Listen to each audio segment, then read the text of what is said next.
질문은 SDLC의 기본 단계 중 계획 단계, 우리가 플래닝 페이스라고 하는 이 계획 단계에 대해 설명한 겁니다. 옳지 않은 것은 무엇입니까? 라고 이제 물었습니다. 자, 보기 보면요. 이 단계는 시스템을 구축해야 하는 이유를 이해하는 과정이다. 그렇죠. 그리고 시스템을 구축하는 방법도 결정을 한다. 어떤 방법으로 구축할지 이제 합니다. 그 다음에 시스템 설계에 대한 상세한 기술들이 포함된다. 이건 이제 설계 단계에서 이루어져야 하는 활동이죠. 그리고 프로젝트를 착수하는 단계와 프로젝트 관리하는 단계로 구성된다. 네, 맞는 얘기입니다. 그래서 이 계획 단계에 대한 설명으로 적합하지 않은 것은 3번이 정답이 되겠습니다.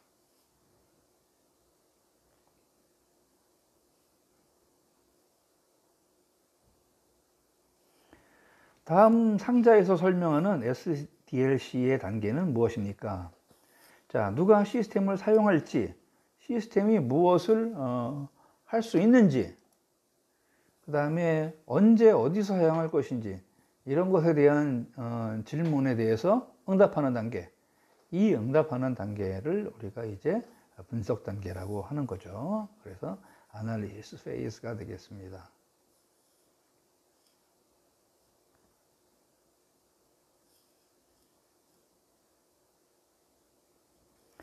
분석 단계를 구성하는 하부 단계가 아닌 것은 무엇입니까? 자, 분석 단계는 세 가지 하부 단계로 이루어지죠. 첫 번째는 분석 전략을 수립하는 단계고요. 그 다음에 이 분석 전략에 따라서 요구사항을 수집합니다. 그리고 이 요구사항을 수집한 걸 분석을 하고 그것으로 제안서를 만들죠. 그래서 1번, 2번, 4번은 분석 단계의 하부 단계가 되겠고요. 이 프로젝트 착수 단계는 앞에서 설명했던 계획 단계에 해당되는 그런 내용입니다.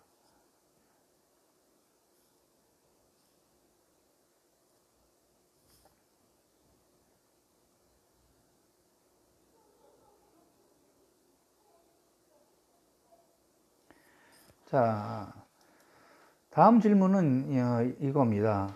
다음은 분석 단계를 구성하는 하부 단계에 대해서 설명한 것입니다. 잘못된 것은 무엇입니까? 자, 분석 전략을 수립하는 단계는 현재 시스템, 즉 현행 시스템이라는 말로도 하죠. 현재 사용 중인 그 시스템에 대한 분석 과정이 반드시 포함되어야 합니다. 근데 왜냐하면 이제 우리가 시스템을 보통 개발한다 했을 때는 두 가지 각도에서 취급이 돼요. 아예 시스템이 없느냐, 사용 중인 시스템이 없는 경우, 신규 개발인 경우와 현재 사용 중인 시스템이 있어서 그 시스템을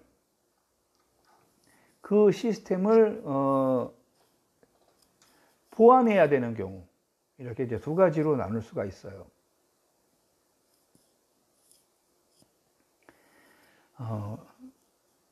그래서 이제 분석 전략 수립 단계에서는 현행 시스템에 대한 분석이 반드시 포함되어야 하는 거죠. 자, 그 다음에 요구사항 수집 단계는 분석 모델을 구축하는데 사용됩니다. 이 요구사항을 가지고 이제 적합한 분석 모델을 만드는 겁니다. 이 요구사항을 해결할 수 있는 모델을 찾아서 그 분석을 하는 거예요. 그 다음에 세 번째, 요구사항 수집 단계에서 수집된 정보는 새로운 시스템을 개발하는 그 기본 컨셉으로 이제 만들어지고요. 그 다음에 시스템 제안 단계에서는 프로젝트 수행 여부를 결정하기 위해 의사결정권자에게 제안서로 이렇게 제시하게 됩니다. 그래서 이제 적합하지 않은 잘못된 설명한 것은 1번이 되겠습니다. 자, 다음 문제는 여러분들이 좀 생각해서 정답을 한번 만들어내야 되는 거죠. 뭐 어렵지 않은 단답형 문제입니다. 하드웨어, 소프트웨어, 네트워크 인프라와 같은 그런 측면에서 시스템의 작동 방식을 결정하는 SDLC 단계는 무엇입니까? 라고 물어봤어요.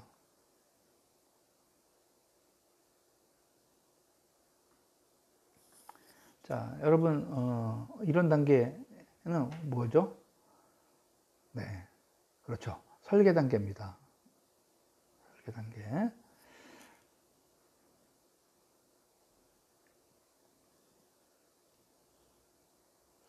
자, 다음 중 설계 단계의 하부 단계가 아닌 것은 무엇입니까? 라고 물었습니다.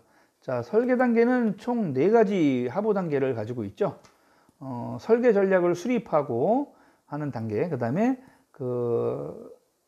전체적인 시스템의 구조를 설계하는 단계, 그 다음에 데이터베이스 및 파일, 사양을 만드는 단계, 어떻게 어디에 저장하고 어떤 형식으로 파일을 만들고 이렇게 할 건지를 만들죠. 그 다음에 이제 프로그램을 설계하는 단계로 이렇게 4단계의 하부 단계를 이루어집니다. 그러면 아닌 것은 뭐예요? 거기에서 네, 위험 관리 단계가 되겠죠.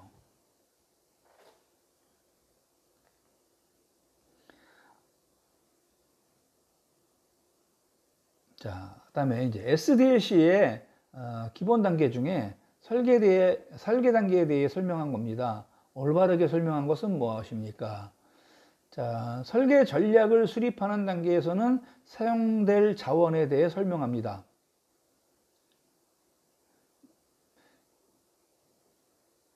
자원이, 여기서 얘기하는 자원은 뭐 인적, 물적 여러 가지 자원이 있겠지만 설계 전략을 하는 데는 수립하는 단계에서는 이런 내용을 파악하는 게 아니죠. 앞에서 말씀드렸던 것처럼 어떻게 이 하드웨어나 소프트웨어나 네트워크 같은 이런 시스템의 전체적인 작동 방식을 구성할까라는 것을 여기서 하는 거죠. 그리고 구조 설계는 이제 전체적인 시스템의 컴포넌트들을 어떻게 배치를 할까, 그리고 자료나 아니면 프로세스는 어떻게 넘겨갈까라는 것을 설계하고요. 구조 설계에서는 시스템을 자체 개발할 것인지 외주 개발할 것인지 이런 것들을 결정하는 단계입니다. 그 다음에 이제 세 번째 데이터베이스 및 파일 사양을 설계하는 단계에서는 데이터가 저장되는 대상과 위치를 정의를 합니다. 그리고 논리적인 단계에서는 사용되는 도구로는 ERD가 있습니다. 이 4가지 보기 중에 정답은 뭐예요? 올바르게 설명한 것은 3번이죠. ERD는 우리가 물리적으로 설계할 때, 즉 데이터를 중심으로 어떤 프로세스를 설계할 때 사용되는 도구가 ERD입니다. 논리적 설계 단계에서는 이제 UML을 쓰죠. 그리고 이제 설계 전략 수립 단계에서는 어떻게 해요? 시스템을 자체 개발할 것인지 외주 개발할 것인지를 결정을 하죠. 그 다음에 구조 설계 단계에서는 아까 말씀드린 하드웨어나 소프트웨어, 네트워크 인프라 이런 것에 대해서 이제 결정을 하는 그런 단계입니다. 지금 보기를 뒤섞어 놨기 때문에 여러분들이 어떻게 이해하고 하셨는지를 다시 한번 여기서 정리를 하시는 그런 변별 능력을 기르실 수가 있겠죠.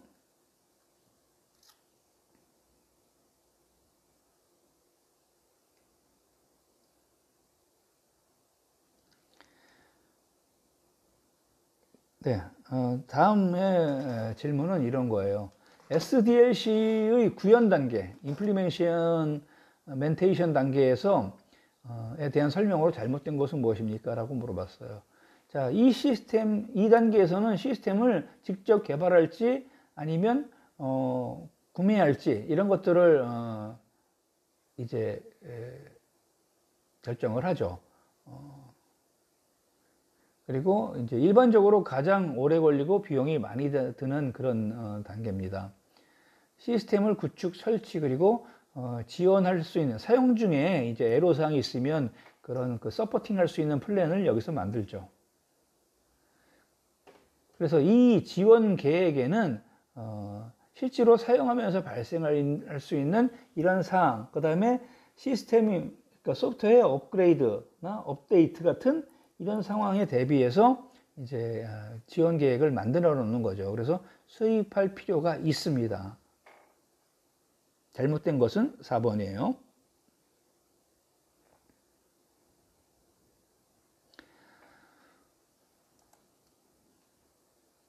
자, 단답형으로 문제를 냈어요. 여러분, 이런 용어를 어떻게 알고 계신지 용어들 간에 여러분들 정리를 좀 하시라고 하는 그런 동기유발형 문제죠.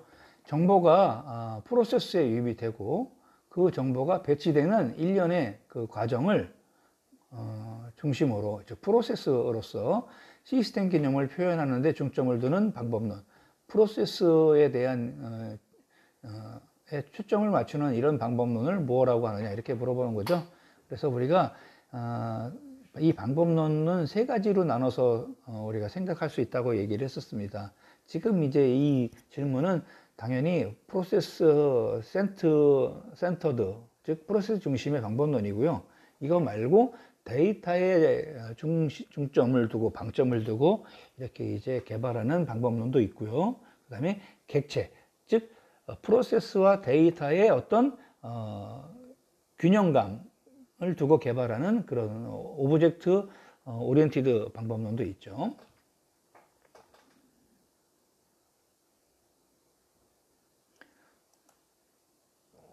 자, 구조적 시스템 개발 방법론 중에 폭포수용 모델에 대해서 설명하세요. 자, 이거는 여러분 제가 시간을 좀 드릴 테니까 여러분들이 내용을 앞에서 학습했던 내용, 그 다음에 여러분들이 메모했던 내용 이런 것들을 찾아서 정리를 좀 하세요. 아니면 이제 인터넷 검색을 통해서도 정리하실 수가 있겠죠. 자, 몇 분의 시간을 드리겠습니다.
네, 여러분들 제가 물론 이제 여러분 이 화면 오른쪽에 보시면 제가 어느 정도 정리를 해 놓은 내용들이 있어요. 근데 제가 이제 이렇게 정리해 놓은 내용 외에 여러분들이 학습 활동을 가지셔야지 좀 더 여러분들의 어떤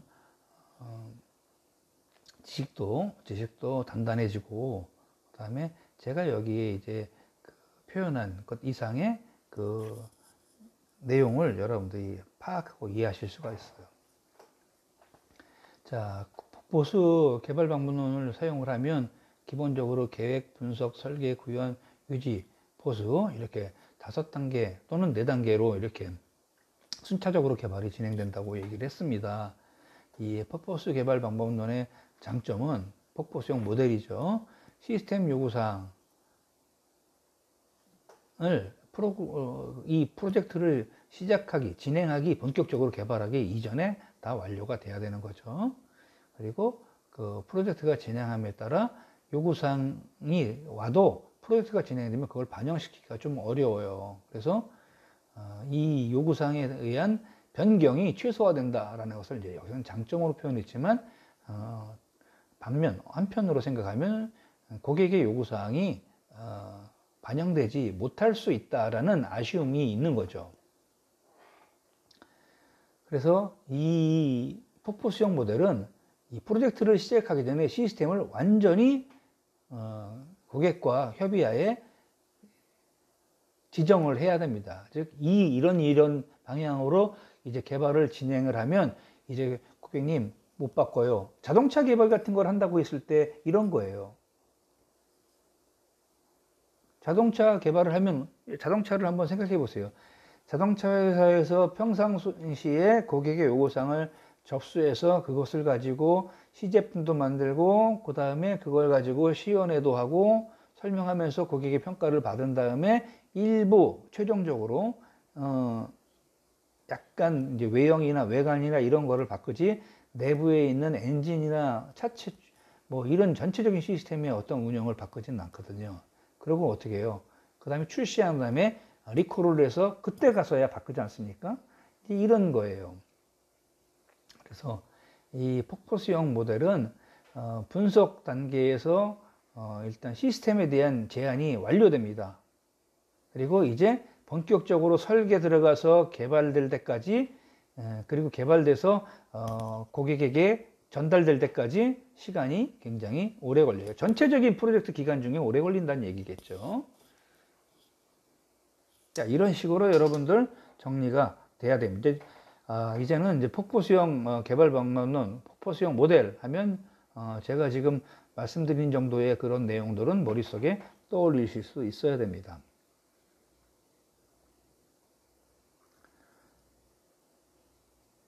자, 이번에는 다른 방식으로 여러분들에게 질문을 했습니다. 자, 구조적 시스템 개발 방법론 중에 폭포 수용 모델이 있었어요. 그죠? 조금 전에 설명했죠.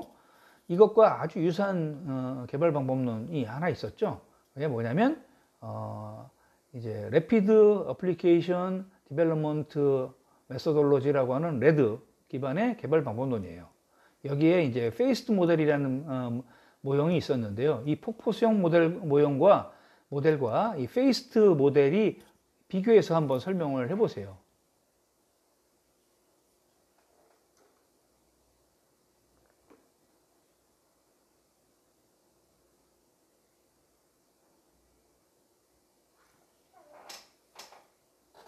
자, 이것도 몇 분의 시간을 드릴 겁니다. 강의, 전차시 했던 강의 내용 또는 인터넷 검색 같은 것을 통해서 확실하게 여러분들이 이해하실 수 있는 그런 기회로 여러분이 삼기를 바랍니다.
자, 여러분 이제 정리하시고 계셨죠? 네, 이것도 제가 여기 간단하게 정한 내용은 우리 강의했던 내용이에요. 이거 말고도 여러분 인터넷 검색 같은 걸 하시면은 이 페이스드 모델에 대한 좀 더 상세한 그런 내용 학습하실 수 있을 겁니다.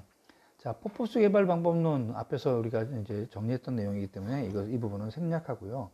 이제 단계적 모델은 사실은 폭포수형 개발 방법론에서 나왔던 개발 단계, 즉 뭐예요?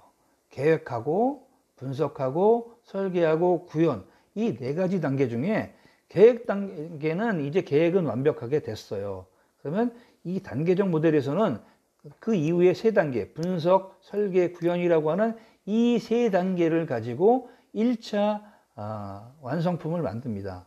완성품이지 완제품은 아니에요. 1차예요. 그래서 이게 버전 1입니다. 최초의 제품을 만들고 이 제품을 가지고 이제 이 제품에는 앞에서 분석했던 그런 기본적인 요구사항을 충족할 수 있는 그런 핵심적인 기능들이 포함되어 있어요. 그리고는 그걸 가지고 이제 뭐를 해요? 평가합니다. 평가를 해서 거기서 도출된 내용을 가지고 다시 설계를 수정을 하고 그 다음에 그 수정된 설계를 가지고 두 번째 버전의 제품을 만들어요. 만들어서 다시 이 두 번째 버전을 가지고 또 평가를 해요. 이게 이제 이 평가가 분석이죠. 이 분석을 해서 이제 상당히 높은 수준까지 와 있어요. 현재 더 이상 어떻게 하지 않아도 되는 상황이 됐어요. 그러면 이제 두 번째 버전을 가지고 출시를 하고 테스트를 하는 겁니다. 근데 여기서도 미흡한 점이 발견되면 그것을 다시 어떻게 해요? 그 미흡한 점을 수정하기 위해 설계를 다시 바꾸고 그 다음에 그 바뀐 설계에 따라서 새롭게 구현하는 이 과정이 반복되는 이게 이제 단계적인 모델의 특징입니다. 그래서 모든 과정이 완료되면 그러면 이제 새로운 버전 작업을 하는 거예요. 그럼 옛날 버전의 제품들은 이제 쓸모가 없는 거잖아요. 그죠? 그런 것들은 다 이제 폐기되는 이런 모델이 페이스드 모델입니다. 자, 이번에는 이제 프로토타입 모델에 대해서 여러분들 간단하게 설명을 하세요라고 이렇게 이제 제가 여러분들에게 질문을 던졌습니다. 물론 이제 오른쪽에 제가 여러분 학습했던 교환에 있었던 내용들을 바탕으로 정리를 해드린 그런 설명문이 있지만 여러분 스스로 학습할 수 있도록 자기주도 학습이라고 하죠. 앞에 수업했던 강의에 들었던 내용도 찾아보시고요. 그 다음에 인터넷 내용 같은 것도 자료를 검색을 하시면서 충실하게 학습을 하실 수 있도록 여러분들이 노력을 하셨으면 좋겠습니다. 이것도 시간을 약간 드리겠습니다. 정리하시기 바랍니다.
네, 이 프로토타입 모델은 고객이 요구하는 주요 기능을 가지고 시제품을 만들어서 그 고객의 피드백을 통해 그 시제품을 개선 보완한 다음에 궁극적으로 완전한 소프트웨어를 생성하는 그런 사용자 중심의 프로세스 모델이라고 설명을 드렸죠.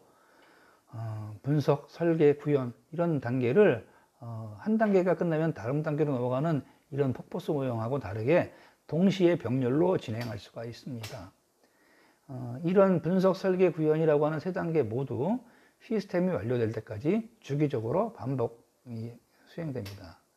이 시스템이 완료됐다라는 것은 완료되는 시점은 언제냐면 고객이 만족할 때예요. 그죠? 고객이 만족할 때까지가 주안점이라고 얘기할 수가 있겠습니다. 자, 마지막으로 이제 에이자일이라고 하는 이 방법론에 대해서 여러분들 조금 정리를 하실 필요가 있는데, 이 에이자일에 대한 것은 제가 이제 강의 13주차 정도 됐을 때 이 부분에 대한 것은 라이브 강의를 통해서 다시 한번 상세하게 정말 설명을 드릴게요. 여기서는 그냥 짧게 소개하는 정도로만 마쳤죠. 에이자일 하면 SDLC를 간소화하는 데 중점을 둔 방법론이죠. 그래서 주로 그 단순하고 반복적인 애플리케이션 개발에 적용을 합니다. 그래서 여기 대표적으로 AR 방법론의 대표적인 그 모델은 이제 XP, Extreme Programming 기반의 방법론을 사용을 하고 있어요. 이 XP에서는 이제 4가지 핵심 요소가 있었죠. 뭐 소통이라든지 뭐 이런 4가지 방법이 있었는데, 그런 것에 대해서 여러분이 정리를 같이 해주시면 되겠습니다.